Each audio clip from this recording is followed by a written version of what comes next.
स्वयं ब्रह्मा जी को इन्होंने पैदा किया, प्रकट किया और ब्रह्मा जी से कहा कि ये पूरी दुनिया को तुम बनाओ। तो ब्रह्मा जी ने दुनिया को बनाया।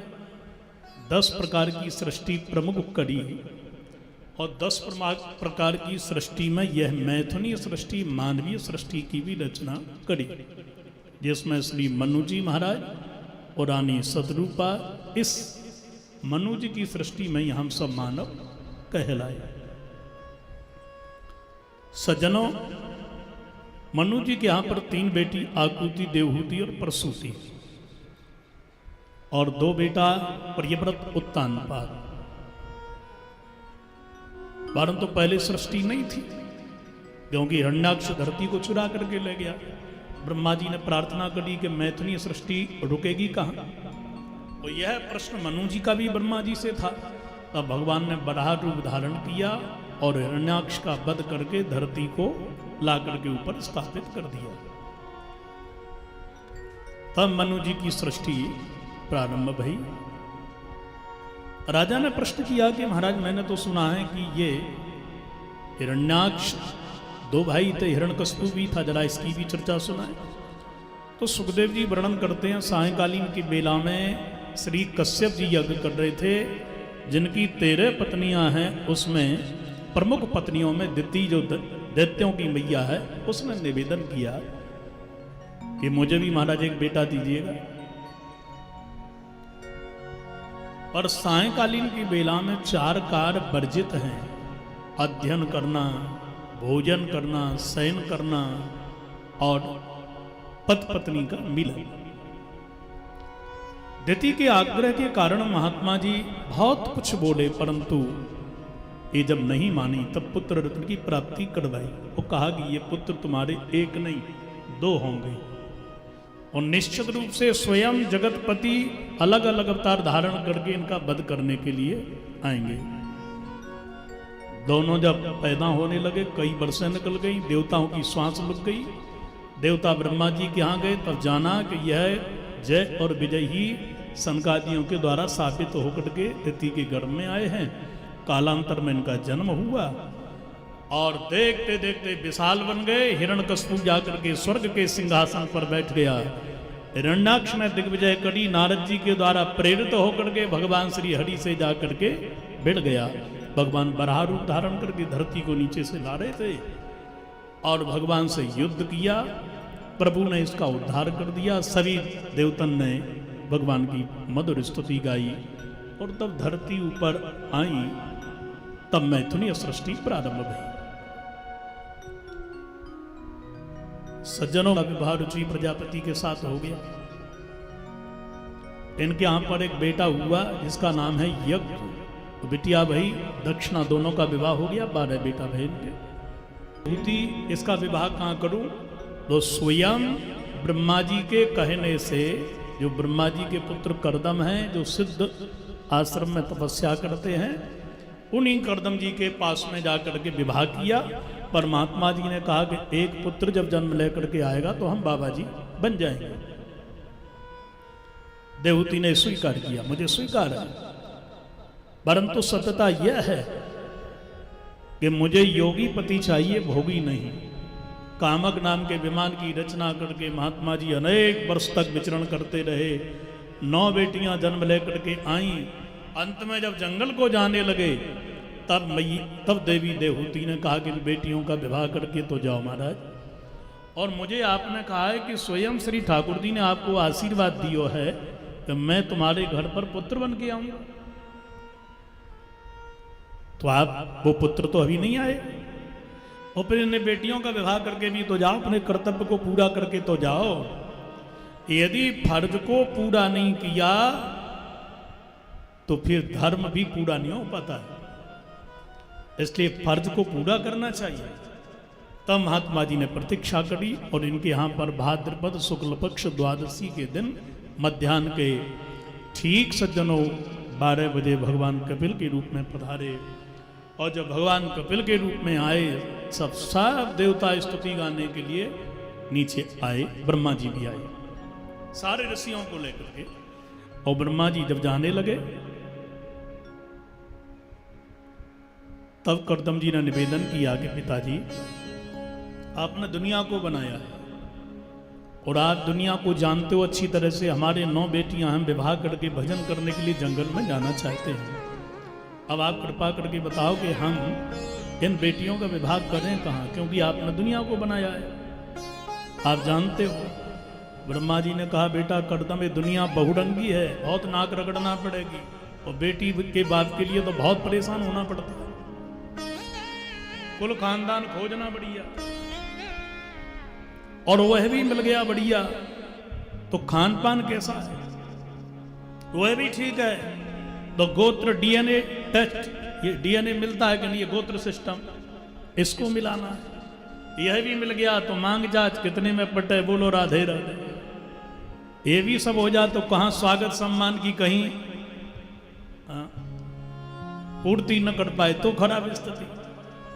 इसलिए ब्रह्मा जी ने कहा, सुनो बेटा हमारी बात, बड़े ध्यान से सुनो। हमारे हैं 10 बेटा, एक हमारा घूमने वाला है घुमक्कड़, उसका नाम है नारद, आ जाओ साथ में ना आयो। इस हिसाब से हमारे 10 में से 9 बड़े अच्छे हैं, तो तुम्हारे 9 बेटी और हमारे 9 बेटा सबसे बढ़िया है। इसलिए हमारी कोई मांग जांच भी नहीं है, साथ में आए हैं, मंडप बनाओ, विवाह करो और जंगल को जाओ, बोलो राधे राधे, सबसे बढ़िया। आप आश्चर्य की बात मानिए, आहा विवाह हो रहा। मरीचये कलाम प्रादात अनुसूया मथात्रये। 9 कन्याओं का विवाह 9 मंडप बना करके महाराज करदम जी ने कर दीनो। बड़ी कन्या जिसका नाम कला है, इसका विवाह किया मरीचि के साथ। दूसरी बिटिया है अनुसुईया, इसका विवाह अत्रि के साथ। अरुंधति का वशिष्ठ जी के साथ, शांति का अथर्वा के साथ। इस प्रकार से 9 कन्याओं का विवाह कर दिया। बिटियां अपने अपने घर के लिए चले। अंत में जाकर के करदम जी चले गए जंगल के लिए, और देवहूति मैया बैठी है और भगवान कपिल बैठे। जाकर के चरणों में निवन किया मां देवहूति ने, और कहा, प्रभु सत्यता यह है कि तुम मेरे पुत्र हो और मैं आपकी मैया। बड़ी अंतरात्म दृष्टि से देखा जाए तो आप जगत पिता हो, तो जगत में मैं रहने वाली आपकी संतान नहीं हूं। दूसरा मेरा निवेदन है, क्या यह माता का पुत्र का रिश्ता थोड़ी देर के लिए आप एक तरफ नहीं रख सकते क्या? ये रिश्ता हम भूल जाएं, क्योंकि आपका रिश्ता और जीवात्मा का रिश्ता तो जन्म जन्मांतर से है। इसलिए मैया निवेदन कर रही है, तम त्वागताहं शरणं शरण्यं। तम त्वागताहं शरणं शरण्यं। तम त्वागताहं शरणं शरण्यं। तम त्वागताहं शरणं शरण्यं। स्वभृत्य संसार तरो कुठार। स्वभृत्य संसार तरो कुठार। जिज्ञासयाहं प्रकृतेः पुरुष। जिज्ञासयाहं प्रकृते पुरुषस्। नमामि सधर्मवेदां वरिष्ठं। नमामि सधर्मवेदां वरिष्ठं। हम त्वागताहं शरणं शरण्यं। तं त्वागताहं तं त्वागताहं तं त्वागताहं शरणं शरण्यं। प्रभु आपकी मैं शरणागता हूँ, आपको प्रणाम करती हूँ। आपका और मेरा रिश्ता जो है बड़ा अद्भुत है। आप जाति से मानो कुल्हाड़ी हैं और मैं जाति की लकड़ी हूँ। आपके हृदय में ज्ञान की कुल्हाड़ी है, मेरे हृदय में अज्ञान का जंगल है। लकड़ियाँ हैं, आप ज्ञान की कुल्हाड़ी के द्वारा मेरे अज्ञान के जंगल को काट दीजिए, अथवा मेरे अज्ञान को नष्ट करके मुझे शरण ग्रहण करवाइए। सीधा प्रश्न, भगवत तत्व की अनुभूति कैसे होगी, मुझे यह कृपा करके बताओ। मैंने जो भोगों का भोग भोगा और मेरे जैसा ईश्वर जगत में किसी के पास हो, आप विचार करो, 3 लोक के मालिक जैसा प्रभाव मेरे पिताजी का, जो मनु है, स्वयं मनु, उनकी बिटिया में राजकुमारी बनकर के पली, और जब मेरा विवाह हुआ तो करदम जी जैसे मुझे पति मिले, और करदम जी जिन्होंने अपने योग बल के प्रभाव से कामक विमान को बना दिया, श्री ठाकुर जी को प्रकट कर दिया, और वह भी देखो पुत्र मेरा हुआ वो आप जैसा, साक्षात परमात्मा पुत्र बन के आया। तो इंद्र जैसा ईश्वर मैंने भोगा है राजकुमारी बन करके, मैंने दाम्पत्य जीवन का सुख भोगा, सारे सुख भोगने के बाद में इंद्रियां तृप्त नहीं हुई मेरी।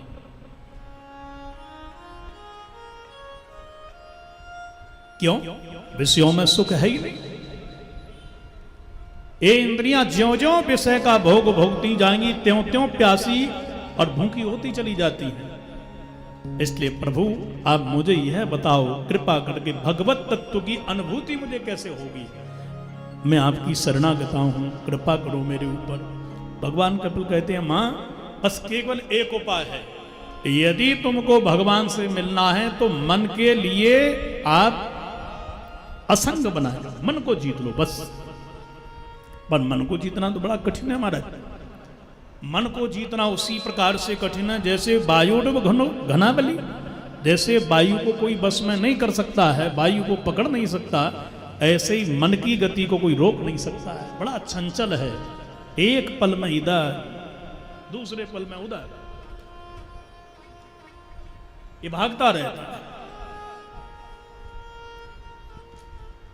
मन को कैसे रोका जाए? एक कृपा करके आप ही बताओ। भगवान कपिल कहते हैं, मन ही बंधन का हेतु है, मन ही मुक्ति का हेतु है।